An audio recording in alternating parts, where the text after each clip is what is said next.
Mesdames et messieurs, bonjour. Les titres 42 candidats à l'élection législative sont sous le sceau de l'inéligibilité. Il s'agit d'anciens ministres du dernier gouvernement, Luc Adolphe Tiao du CDP, ADF RDA du CFR. Cette décision a été prise hier dans la soirée par le Conseil constitutionnel. L'intégralité de la décision dans ce journal et après ce délibéré de la Cour constitutionnelle, des organisations de la société civile donnent leur réaction. Et durant tous ce 13 heures de Burkina Info, nous recevrons comme éditorialiste Rémi Dandounou ainsi que Ismaël Diallo, politologue et ancien ambassadeur. Bienvenue aux 13 heures de Burkina Info. Nous ouvrons ce journal avec la décision du Conseil constitutionnel qui a statué et délibéré hier au vu du recours d'Abiré A. Angelin de rendre inéligibles 42 acteurs politiques aux élections législatives du 11 octobre prochain. Des noms comme Edli Kombouigo, Anissé Poda, Fatou Diendere, Gilbert Ouedraogo sont à retenir. Le point avec Joël Zoundi que nous joignons à l'instant. Allô Zoundi? Mais en attendant cet appel avec Zoundi, nous allons suivre ce reportage qu'il nous a concocté. Après plusieurs jours de conclave, la décision du Conseil constitutionnel a été rendue dans la soirée du mardi 25 août 2015. Comme l'ont souhaité les requérants, plusieurs ex-dignitaires ont été déclarés inéligibles aux législatives d'octobre prochain, conformément à l'esprit et à la lettre de l'article 135 du nouveau code électoral.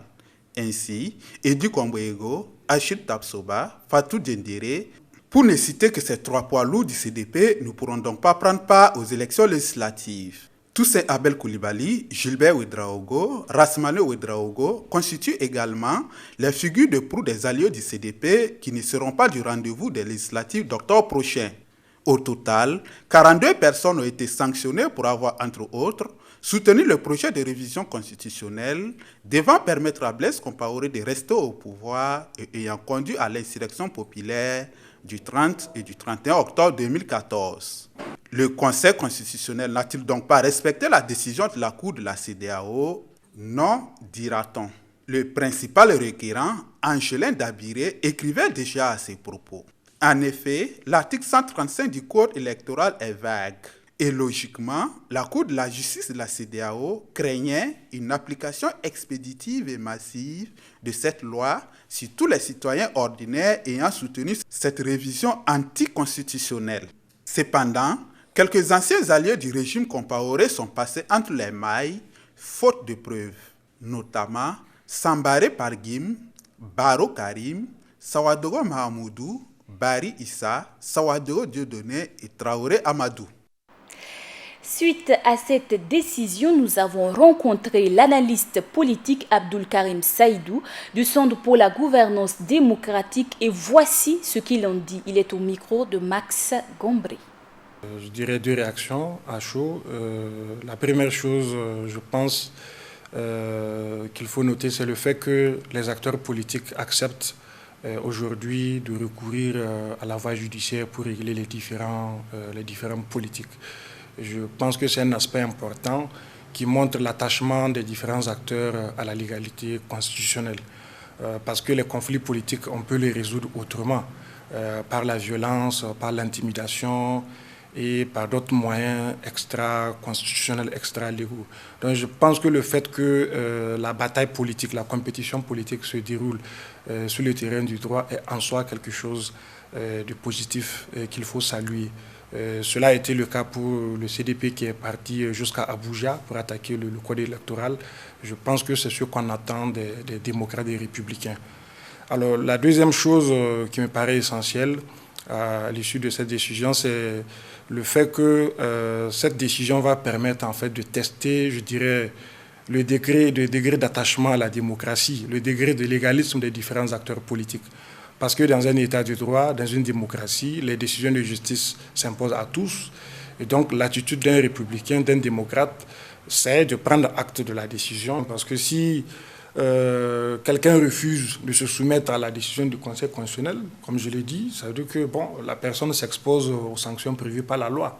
Parce que les décisions du Conseil constitutionnel sont en recours en matière électorale d'ici d'un premier dernier ressort. Je pense qu'il y a une très forte probabilité que certaines candidatures soient invalidées pour la présidentielle.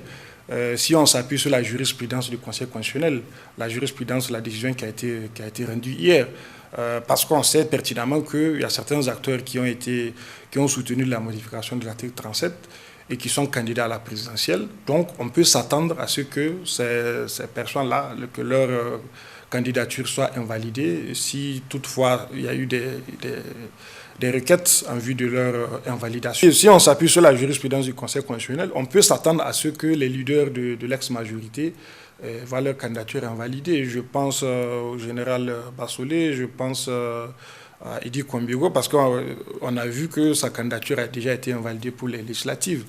Mais je pense que le dernier mot revient au Conseil constitutionnel, parce que ça va être, je dirais, un autre contentieux. Après cette analyse de cet homme de droit, quelle interprétation, voire les réactions des organisations de la société civile que l'on peut noter? Leur point de vue dans cet élément signé Hassan Nakro. Les organisations de la société civile n'ont pas manqué de réagir face à l'invalidation de certaines candidatures par le Conseil constitutionnel pour les élections législatives du 11 octobre prochain. Pour Hervé Ouattara, du citoyen africain de Renaissance K, c'est une décision sage et juridique que le Conseil constitutionnel a prise. Alors moi, d'entrée de jeu, je félicite, j'allais dire, l'esprit de discernement, la maturité du Conseil constitutionnel. Et je crois également que le droit a été dit. Le droit a été dit. Et dans l'intérêt, j'allais dire, du peuple burkinabé, tous ceux qui se sentent concernés par, j'allais dire, cette décision doivent comprendre que l'intérêt du peuple passe avant tout. Et il faut aujourd'hui respecter, j'allais dire, cette décision judiciaire et qu'on puisse continuer de l'avant. Pour Marcel Tankwano du M21, c'est une mesure salutaire et sans surprise que cette institution suprême a validée. Nous saluons d'abord cette mesure, mais c'est sans surprise pour nous. Parce que le M21 avait déjà animé une conférence de presse en avril-mai, où nous avions à l'époque, nous-mêmes en tant que mouvement, sanctionné des individus. Ceux-là qui ont eu des comportements contraires à notre constitution. Et à l'époque, je pense qu'on avait cité une quinzaine de personnes où nous avions dit que ces personnes seront en tout cas inéligibles pendant ces élections, pour ces élections à venir. Hier, le Conseil constitutionnel a définitivement terminé le débat parce que, quoi qu'on dise, vous savez, le Conseil constitutionnel a tout simplement s'est exprimé la volonté du peuple. Le Conseil a dit ce que les gens attendaient, tout simplement. En tout cas, ceux-là qui ont lutté, ceux-là qui pensent que le Burkina doit changer, ceux-là qui pensent qu'aujourd'hui, là, on a besoin d'autre chose. Qu'est-ce qu'on a vu? Après 27 ans, croyez-moi, je ne vois pas pourquoi l'ex-majorité s'excite, jubile encore pour revenir aux affaires.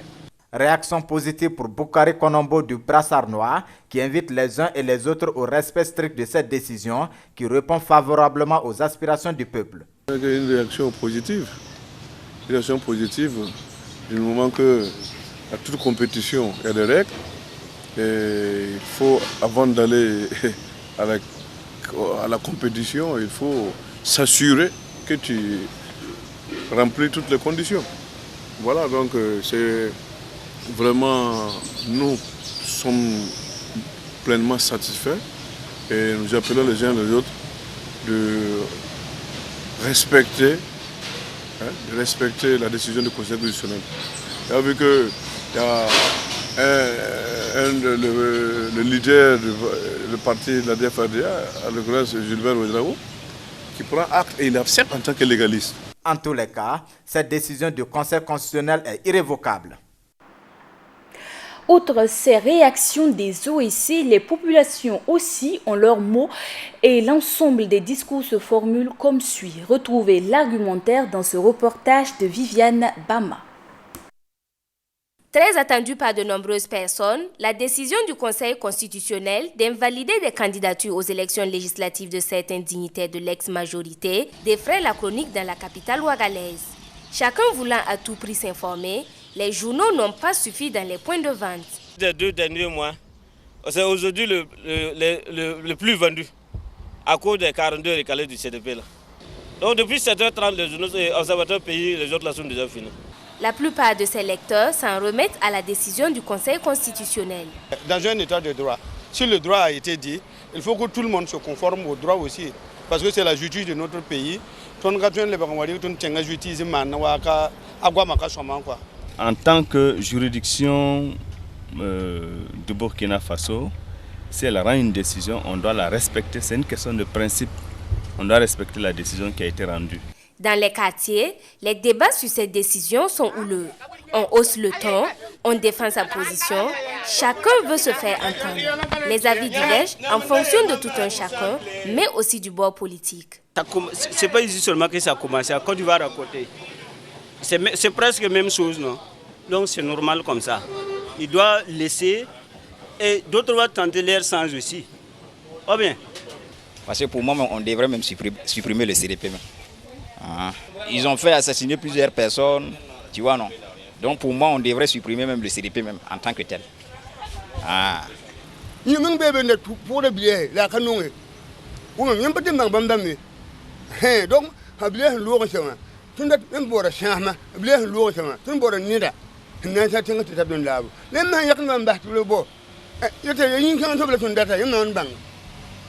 Débat autour de la décision, bonne affaire pour les vendeurs de journaux, la décision du Conseil constitutionnel continue d'alimenter les discussions en cette matinée du 26 août 2015. Et après cette décision du Conseil qui est irrévocable, le CDP tient une conférence de presse. À ce propos, nous joignons à l'instant Joël Zoundi, présent à la dite conférence. Allô Zoundi? Oui, bonjour de la Zéril Boudo. Oui, bonjour. Alors, quelle est la situation que l'on peut déjà noter à cette conférence? Oui, la conférence de presse du Congrès pour la démocratie et le progrès CDP, l'ex-parti majoritaire au pouvoir, c'était en tout cas dans une ambiance assez électrique. Quelques militants du parti sont un peu excités, qui demandent aux militants, c'est-à-dire aux premiers responsables du parti, de leur donner le OK pour en tout cas défendre la cause du CDP, parce que pour eux, la décision rendue par le Conseil constitutionnel est très partisane. Aussi, les principaux conférenciers qui sont ici, notamment le président du CDP, accompagné des ex-partis de l'ex-pro-républicain, en tout cas, ont beaucoup décrié cette verdict du Conseil constitutionnel, appellerait en tout cas leurs militants à la désobéissance civile. Alors, qui est présent à cette conférence, outre le fait qu'il y a des mentors du CDP? Oui, à part le CDP, on a quelques membres de l'ex-Front républicain. On peut citer par exemple l'ADF-RDA, il y a le CSR. En tout cas, les conférenciers n'ont pas pu nous dire exactement les partis qui ont signé, en tout cas la déclaration liminaire qui a été lue à la présente conférence de presse. Pour eux, ils avancent en tout cas un nombre d'une dizaine de partis qui en tout cas qui seraient signataires de cette déclaration liminaire. D'accord, merci beaucoup Zoundi. On te retrouve s'il y a du nouveau. Merci, mais d'ores et déjà, on pouvait déjà lire sur le compte Twitter du groupe CDP, ce qui suit à l'instant que vous pouvez déjà voir au niveau des écrans. Il est lieu ici d'appeler nos militants à l'apaisement. Seule la recherche de la paix doit primer. CDP nouveau, victoire. Et à la suite de Joël Zoundi, nous retrouvons à présent Rémi Dandjounou, éditorialiste qui est d'ailleurs historien et de formation homme de médias, pour décortiquer avec nous les multiples réactions et cette décision au niveau du Conseil constitutionnel. Bonjour et bienvenue sur ce plateau. Bonjour à toi Benazir et bonjour à nos téléspectateurs. Alors, quelle est l'analyse que vous faites déjà de cette décision au niveau du Conseil constitutionnel? Et pour moi, la première chose importante qu'il faut noter, c'est que notre pays est en train de se construire sur du droit. Je crois que c'est la chose importante. Le Conseil constitutionnel a donné un certain nombre de décisions. Il ne faut pas prendre celle-là seulement. Il y a eu des irrecevabilités, il y a eu des incompétences. Et aujourd'hui, ils se sont prononcés. Ils sont prononcés pour que finalement le Burkina se construise sur un état de droit. Parce que ce qui nous a manqué pendant des années justement, c'est que nous n'acceptons pas la décision de droit et que le Conseil constitutionnel ne s'assume pas en tant qu'autorité suprême sur cette question de droit-là. Et aujourd'hui, ils ont répondu en donnant des argumentaires qui sont des argumentaires que l'on peut lire dans la décision, qui s'appuient sur un certain nombre de points, mais qui sont des argumentaires importants parce qu'ils donnent à notre pays la possibilité de s'ouvrir une nouvelle ère. Et je pense que c'est ça qu'il faut garder comme élément essentiel de cette décision-là. On veut un pays démocratique et la démocratie, comme toute chose, se construit d'abord sur le respect des engagements que l'on prend, sur le respect de la décision de justice. On veut un pays démocratique et des élections apaisées. Alors, quelle analyse faites-vous après avoir écouté cet élément de Joël Zoundi quant à la décision des militants du CDP qui veulent revendiquer leur droit de participation? Je pense que là, il faut quand même rappeler que si aujourd'hui les militants du CDP disent qu'ils ont un droit de participation, le Conseil n'enlève pas ce droit de participation. Le Conseil dit en substance que le code électoral, il est toujours d'actualité. Et que la requête de M. Dabiré, en partie, qui se fonde sur ce code électoral-là, s'appuie également sur des décisions de la CEDEAO et de l'Union africaine et qui rendent vraiment inéligible un certain nombre de personnes. Parmi les personnes dont l'éligibilité avait été demandée par M. Dabiré, certains, de l'avis du Conseil, ont le droit de se présenter. Donc toutes les personnes sur lesquelles M. Dabiré avait fondé son recours à l'inéligibilité ne sont pas déclarées inéligibles par le Conseil. Donc je pense que c'est un premier fait. Deuxièmement, la situation elle est un peu due aussi aux propos un peu va-t-en-guerre des responsables du CDP ou des partis alliés et frères. Je parle notamment de René-Émile Kaboré, mais je parle de deux leaders du CDP. Il s'agit notamment donc du président Edi Kombo-Ego et puis de Achille Tapsoba. Un pays ne peut pas dépendre de la bonne humeur d'une ou de deux personnes. Je crois qu'il est important de rappeler à ces personnes-là aussi que pendant des années, ce qui a manqué dans notre pays, c'est le respect de la règle de droit. Je vais vous raconter une anecdote que beaucoup de personnes ne connaissent pas ou on fait semblant de ne pas connaître. Il y a quelques années de cela, le Burkina a décidé de contracter un prêt au niveau d'une banque islamique. Et dans le document de la banque islamique, il est dit que la loi qui s'applique, c'est la charia. Le Burkina est un pays qui est un pays laïque. Et donc, on a une loi qui s'applique qui n'a rien à voir avec une loi religieuse. Donc, devant cette situation, l'Assemblée nationale donc introduit au niveau du Conseil constitutionnel pour demander est-ce que c'est conforme. Le Conseil dit non. Donc, l'Assemblée ne ratifie pas l'accord. Les décisions sont irrévocables. Quelques années après, on réintroduit cette même requête au niveau du Conseil qui valide. Vous voyez, notre pays s'est construit sur tout sauf du droit. Aujourd'hui, on veut écrire quelque chose. Et je pense qu'il nous faut respecter cette décision-là. Parce que je regrette, si des gens n'ont pas respecté la parole donnée, si ces gens n'ont pas respecté leur engagement, c'est bien Blaise Compaoré et ceux du CDP. Je me rappelle, je compte, il y a eu au moins 3 par jour de la place du président Compaoré. Par jour en 87, c'est Innocent qui me le rappelait, parce qu'il avait dit qu'il faisait le coup d'État pour partir. Par jour en 91, parce qu'il avait dit qu'il venait pour 2 ans. Il a changé après la Constitution. Par jour, après le Collège des Sages, parce qu'il avait décidé de respecter ce que le Collège des Sages avait dit. Et en partie, la question du RSP aurait été réglée. Donc ce n'est pas des personnes qui ont accompagné le parjure pendant quasiment 27 ans qui vont nous dire non, aujourd'hui, il y a parjure. Non. Je pense qu'il y a une décision qui est prise. Il nous faut l'accepter parce que ce pays-là ne peut se construire que sur du droit. Et je pense qu'aujourd'hui, l'autre élément important, c'est que ces décisions-là, elle va à l'encontre de la majorité, elle va dans le sens que voulait la majorité des Burkinabés. Les Burkinabés sont sortis parce qu'ils voulaient un changement. Je trouve insultant pour les morts, pour les blessés, qu'aujourd'hui, on ait des personnes qui n'aiment même pas accepté de rendre compte sur les actes qu'ils ont posés durant cette période-là, qu'ils veulent gouverner notre pays. Je pense que c'est quand même un pays qui a le droit de dire « nous avons fait un choix ». Et ce choix-là n'est pas un choix d'exclusion, c'est un choix d'inéligibilité. La loi africaine dit que pour la transition et les élections qui suivent la transition, les acteurs de ce coup d'État contre la Constitution-là ne peuvent pas être candidats. En 2020, Edi Kombo-Ego, qui veut du CDP, pourrait être candidat. Je le crois et je pense que c'est essentiel pour que le pays se reconstruise, qu'on ait cette période de transition-là. D'accord, merci beaucoup et merci d'être venu sur ce plateau du Trésor. On continue toujours avec de l'actualité. La République du Japon vient de faire un don d'une valeur de 5,755 milliards de francs CFA pour soutenir le poste primaire dans le système éducatif burkinabé. Ce don est destiné à la construction de 50 collèges d'enseignement général avec équipement et la fourniture du mobilier scolaire dans cette province. Il s'agit du Kadiogo, du Ganzurgu, du Kuruego, du Salmatenga, du Bam et du Madantenga. Continuons aussi toujours dans cette lancée. Le ministère de l'Éducation nationale peut désormais compter sur 21 nouveaux volontaires du corps de la paix américain.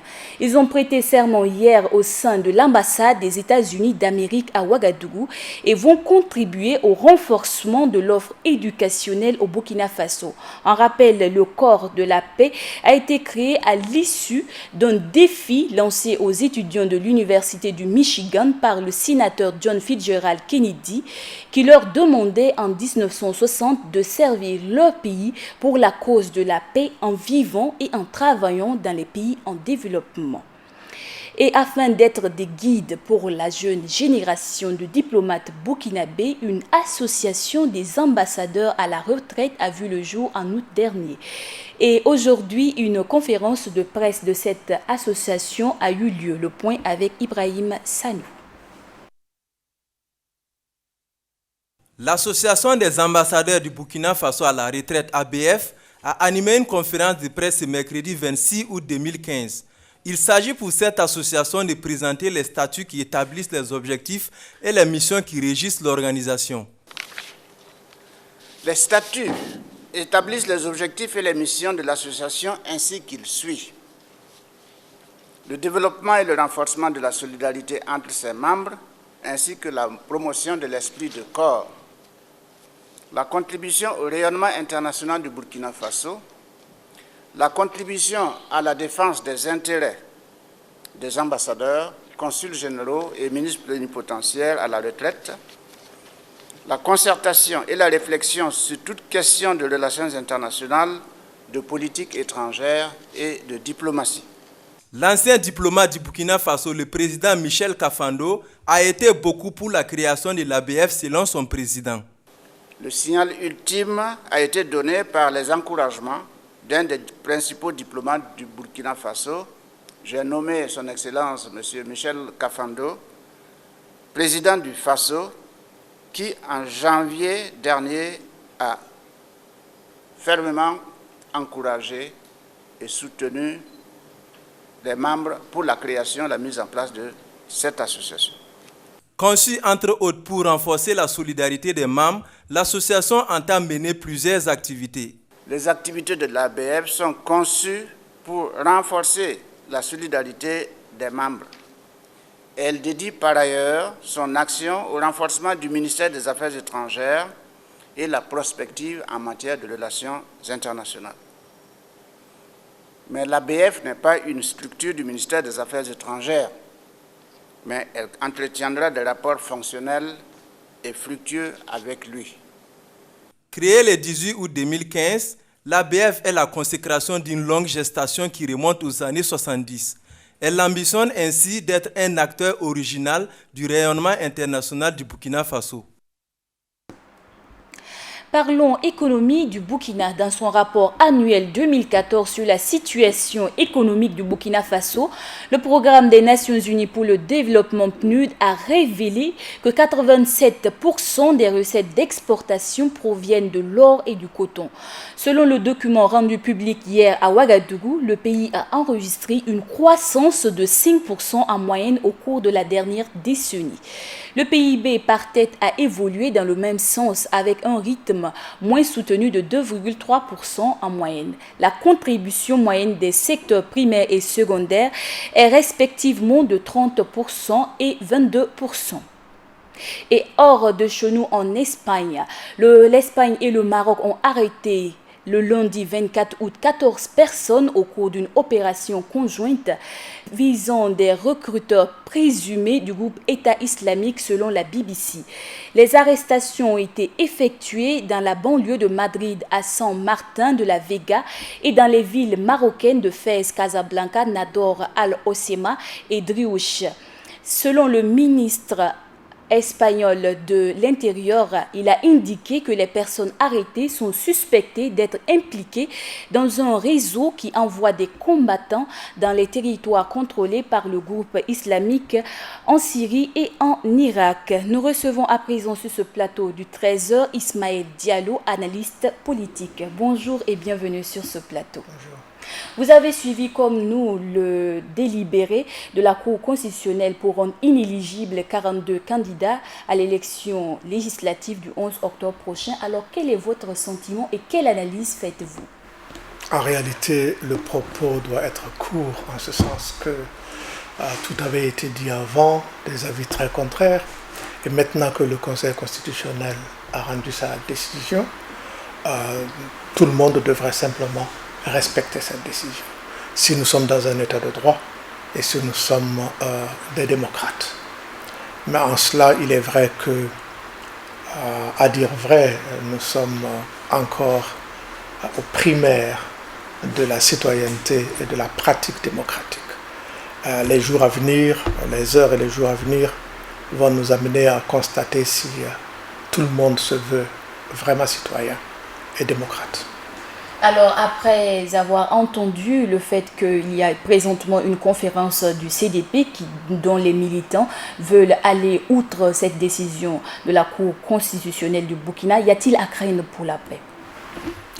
Oui, on peut craindre qu'il y ait des désordres. Il m'est même revenu que dans un arrondissement, il y a des gens qui hier soir ont brûlé des pneus et ont même tenu des propos selon lesquels l'armée devrait prendre ses responsabilités. Nous verrons encore dans les heures à venir ce que le CDP et ce que ces personnes mécontentes feront. Mais encore une fois, sommes-nous en démocratie et sommes-nous dans une république? Sommes-nous dans un état de droit? Si oui, tout le monde doit se conformer à la décision prise. Et l'administration nationale, les services de sécurité sont là pour faire leur travail.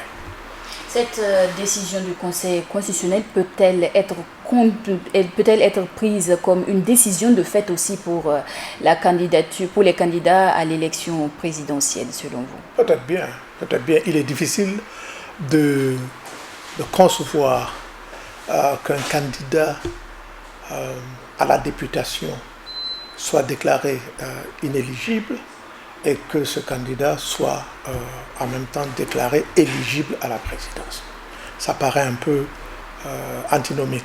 Mais attendons de voir. Il ne faut pas présager de la décision du Conseil constitutionnel.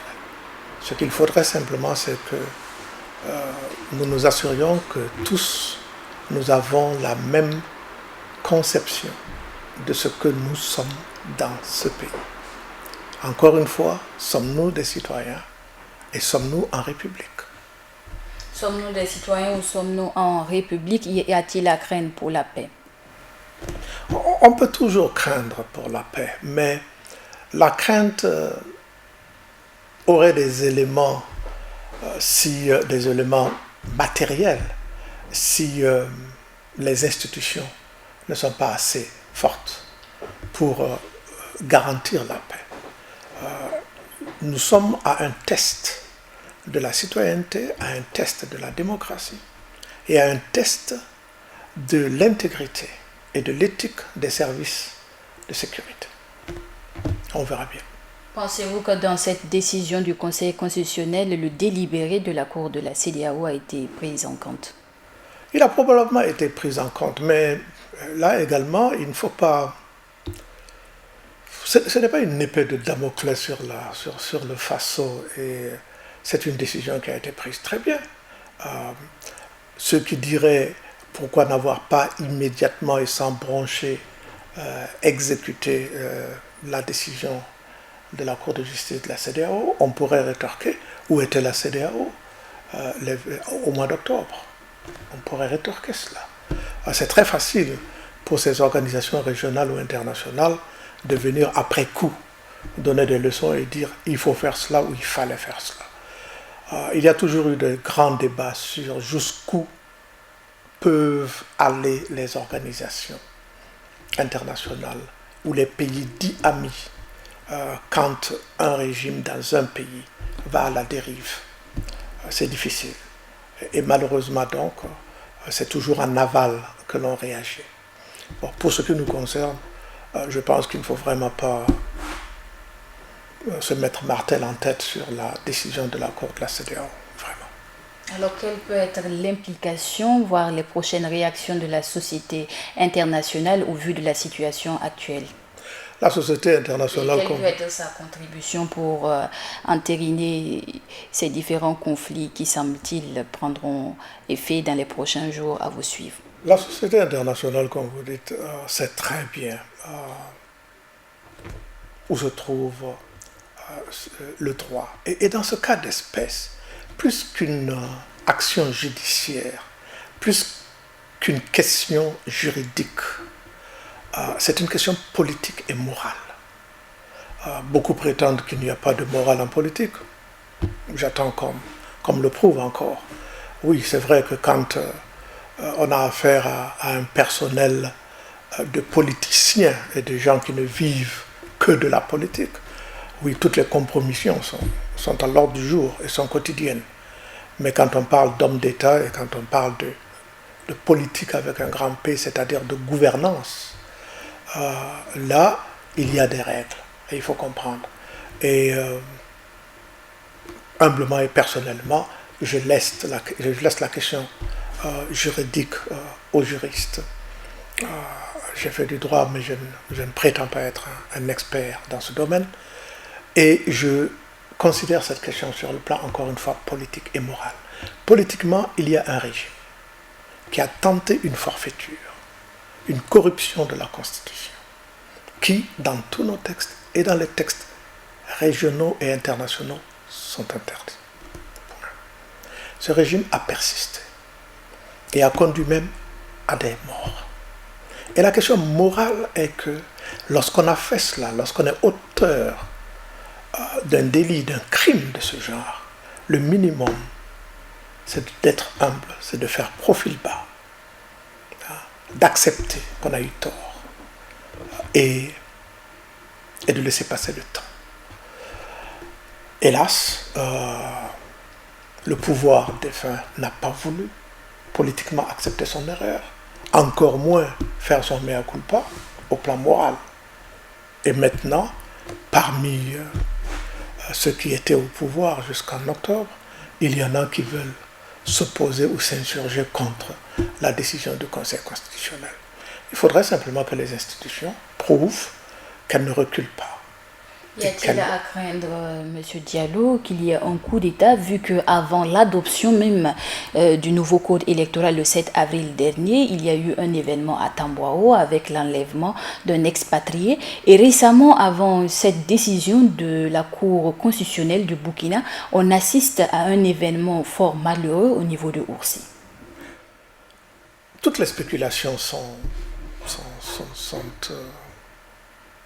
autorisé, j'allais dire, et on peut faire des amalgames tant qu'on veut. Il peut ne pas y avoir de relation entre Tambao, Oursi et ce qui se passe, comme il peut y en avoir. Personne ne sait.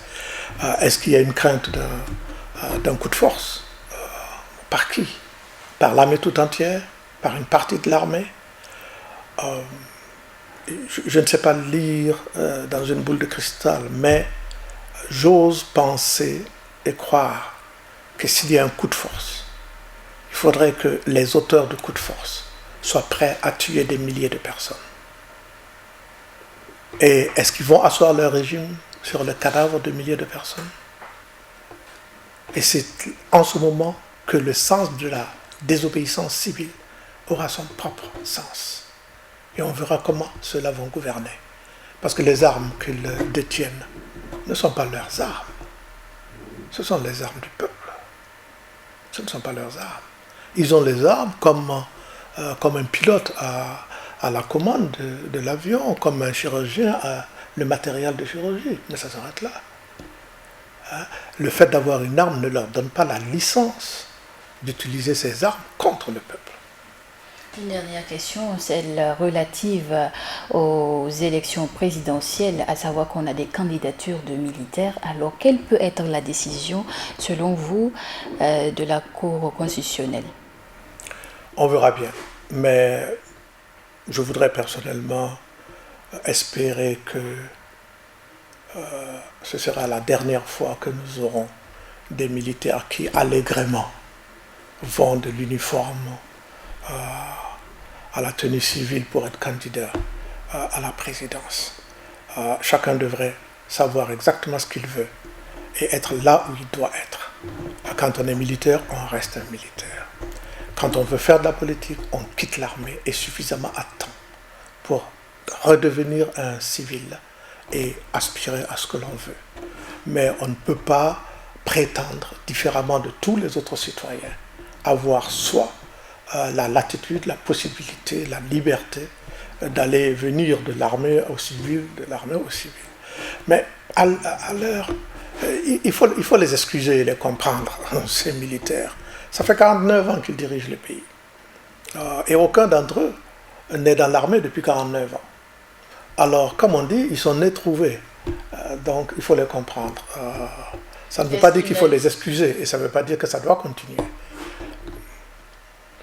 D'accord. Monsieur Diallo, une question très importante relative à la sécurité, vu les remue-ménages qui sont en préparation, si on peut le dire, vu aussi ce qui se passe au niveau du CDP, la conférence de ce matin.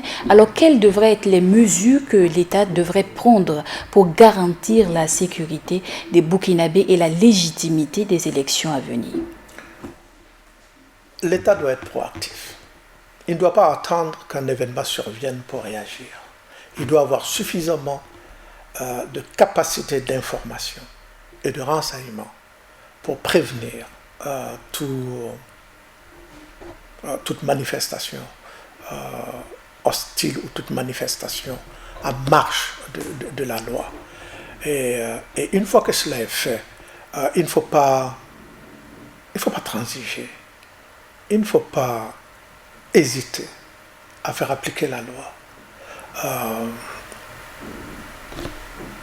Dans notre pays, nous sommes habitués à ne pas sanctionner, à part le menu fretin, bien entendu, simplement parce que chacun est parent d'un autre, etc., ou parce qu'on a peur que cela soit fait à soi le lendemain.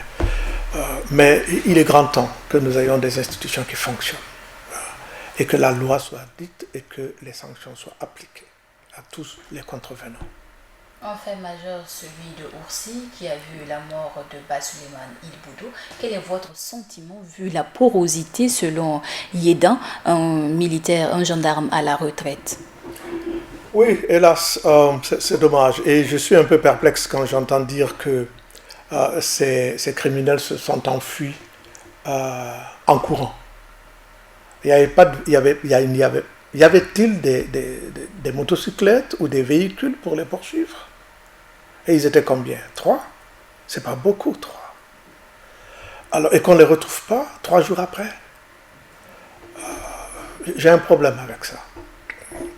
Et dans une autre vie, j'ai fait la sécurité et du renseignement pour savoir que quand on réagit, on a déjà perdu. Il faut toujours être en amont de l'action, de l'événement. Et pour cela, il faut avoir de la compétence, il faut avoir du renseignement.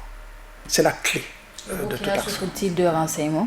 Je ne sais pas, mais je ne sais pas s'il y a des actions criminelles que nous avons réussi à éviter.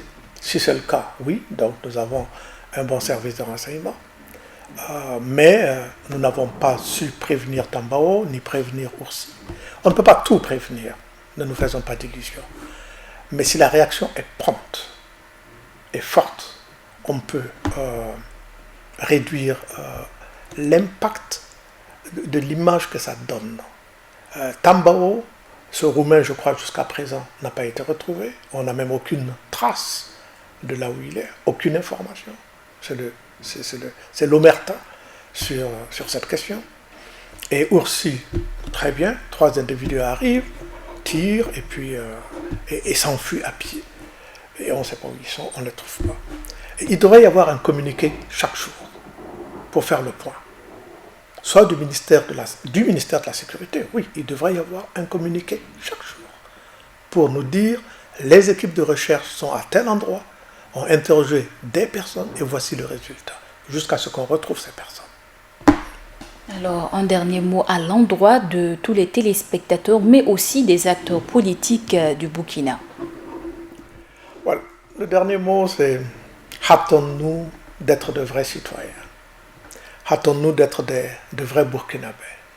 Lorsque le nom du pays a été changé, ce n'était pas une fantaisie. Ce n'était pas changer un nom pour changer un nom. Être Burkinabé, c'est un idéal. C'est un objectif. C'est créer un homme, avec H majuscule, un homme nouveau, qui soit véritablement un citoyen. C'est cela. Alors hâtons-nous de l'être et hâtons-nous enfin d'avoir un État avec des institutions qui fonctionnent. Malheureusement, notre administration a été totalement corrompue. Les gens travaillent quand ils veulent, ne travaillent pas. Et on travaille par rapport ou en fonction d'eux. Il est grand temps de travailler là-dessus. Alors, quelle que soit la personne ou l'équipe qui viendra au pouvoir en octobre, j'espère qu'une des priorités sera de mettre en place ou de remettre en place des institutions qui fonctionnent. Merci beaucoup. C'est tout pour cet entretien avec Ismaël Diallo, analyste politique. Entretien qui met fin au journal du 13h sur la chaîne Burkina Info. À tous ceux qui nous suivent à Ouagadougou et partout ailleurs dans les 45 provinces du Burkina, Ouanakonde Bureau.